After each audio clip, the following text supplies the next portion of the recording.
जय श्री राम, जय सिया राम। श्री रामचरितमानस जी का अयोध्या कांड पाठ।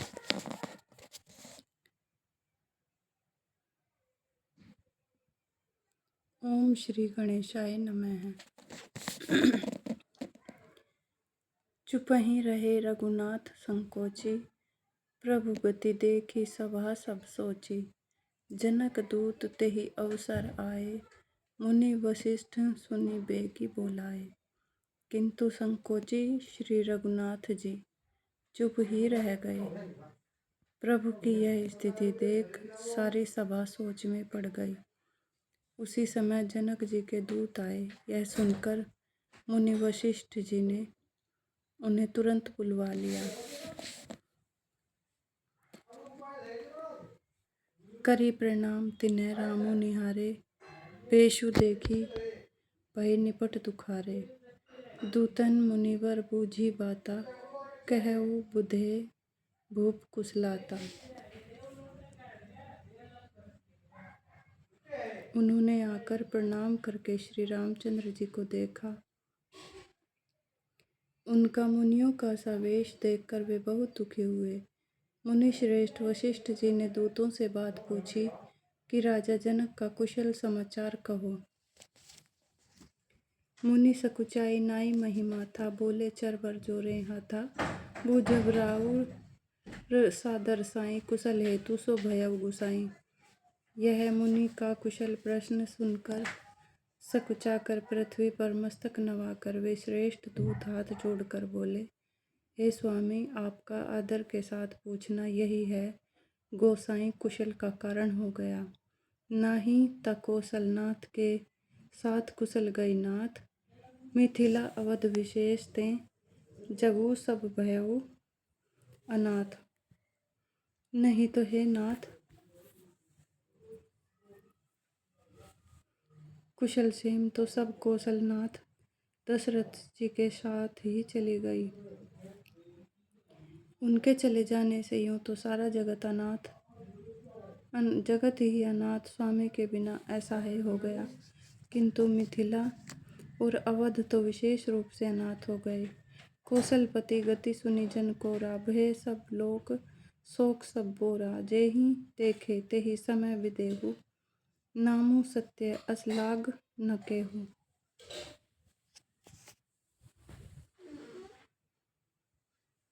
अयोध्यानाथ की गति। दशरथ जी का मरण सुनकर जनकपुरवासी सभी लोग शोकवश बावले हो गए, सुध बुध भूल गए। उस समय जिन्होंने विदेह को शोकमग्न देखा, उनमें से किसी को ऐसा न लगा कि उनका विदेह देहाभिमान रहित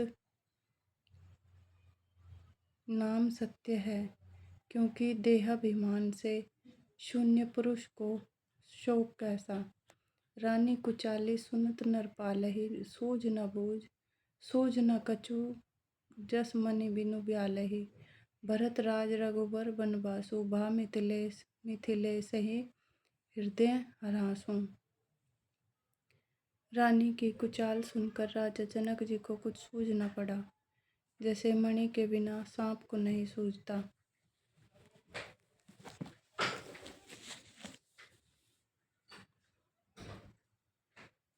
फिर भरत जी को राज्य और श्री रामचंद्र जी को वनवास सुनकर मिथिलेश्वर जनक जी के हृदय में बड़ा दुख हुआ।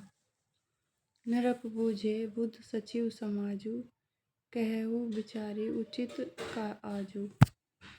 समुझी अवध असमंजस दोऊ, चलिए कि रहिए न कहे कछु कोऊ।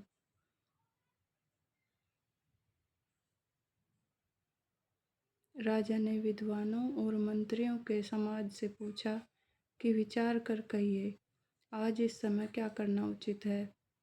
अयोध्या की दशा समझकर और दोनों प्रकार से असमंजस जानकर चलिए या रहिए किसी ने कुछ नहीं कहा। नृपहि धीर धरी हृदय विचारी, पठय अवध चतुर चरचारी। बूझी भरत सती भाव को भाऊ, आयहु बेगी न होई लखाऊ। जब किसी ने कोई सम्मति नहीं दी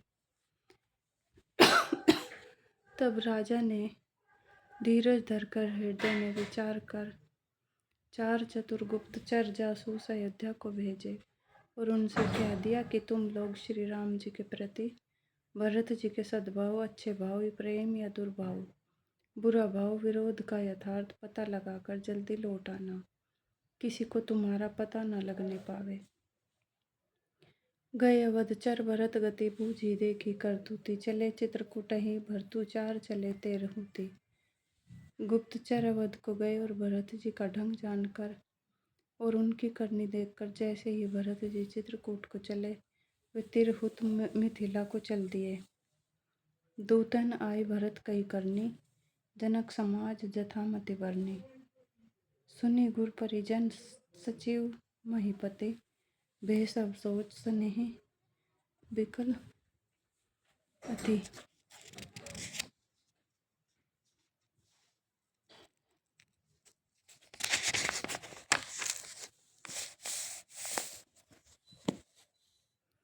गुप्त दूतों ने आकर राजा जनक जी की सभा में भरत जी की करने का अपनी बुद्धि के अनुसार वर्णन किया। उसे सुनकर गुरु, कुटुंबी, मंत्री और राजा सभी सोच और स्नेह से अत्यंत व्याकुल हो गए।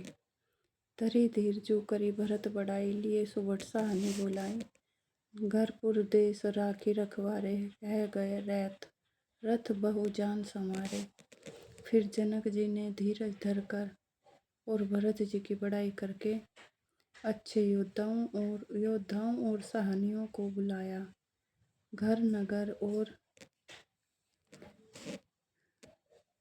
देश में रक्षकों को रखकर घोड़े, हाथी, रथ आदि बहुत सी सवारियां सजवाई।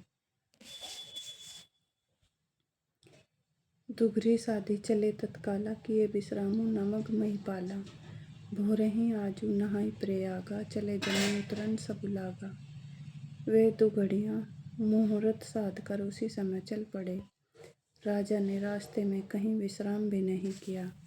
आज ही सवेरे प्रयागराज में स्नान करके चले हैं। जब सब लोग यमुना जी उतरने लगे,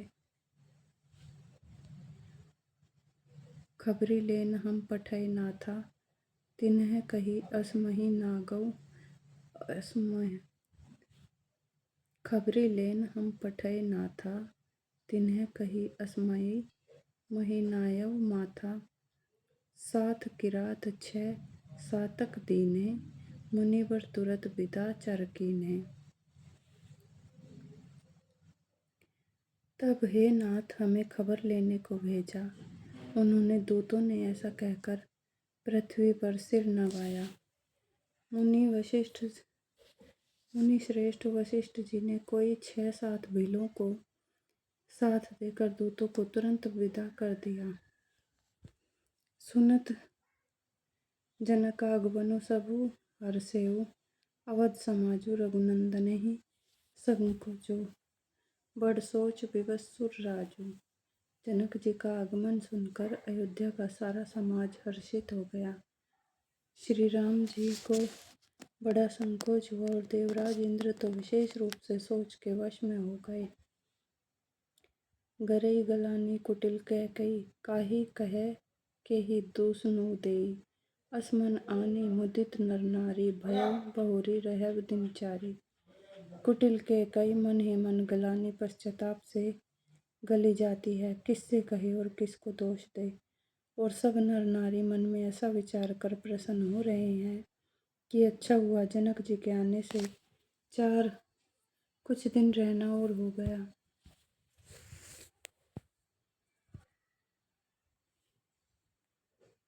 एही प्रकार गत बासर सोऊ, प्रात नाहन लाग सब कोऊ। करी मज्जनो पूजहि नर नारी, गनप गौरी त्रिपुरारी तमारी।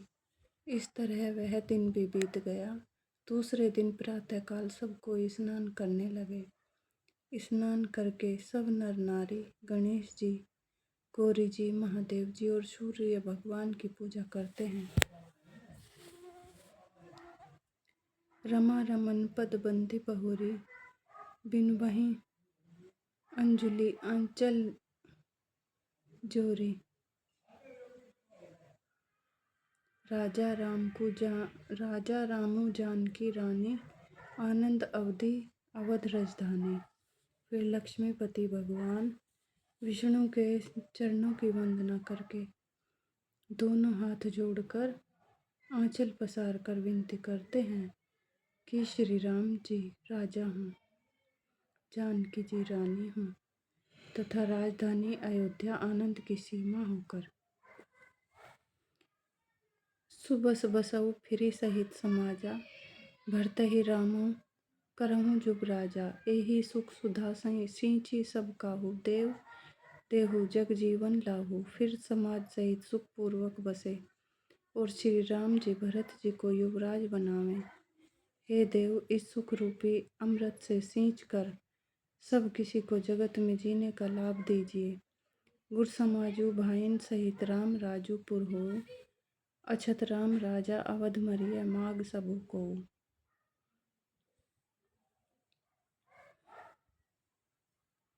गुरु समाज और भाइयों समेत श्री राम जी का राज्य अवधपुरी में और श्री राम जी के राजा रहते ही हम लोग अयोध्या में मरे।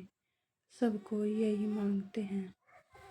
सुनी स्नेह में पुरजन वाणी, निंदहि जोग वृद्धि मुनि ज्ञानी। एहि विधि नित्य कर्म करि पुरजन, राम ही करहि प्रणाम कुल कीर्तन। अयोध्या वासियों की प्रेममयी वाणी सुनकर ज्ञानी मुनि भी अपने योग और वैराग्य की निंदा करते हैं।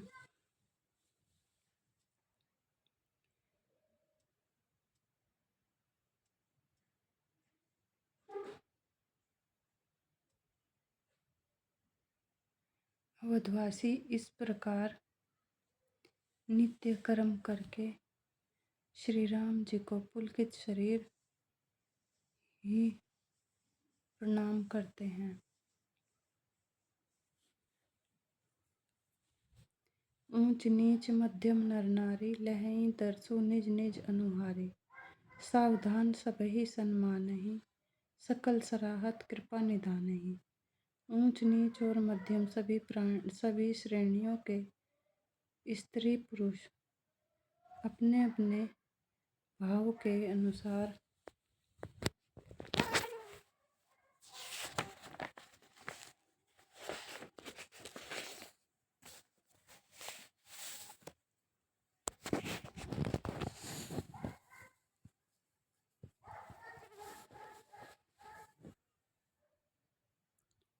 श्री राम जी का दर्शन प्राप्त करते हैं।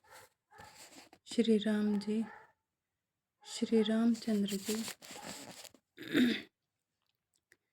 सावधानी के साथ सबका सम्मान करते हैं और सभी कृपा निधान श्री रामचंद्र जी की सराहना करते हैं।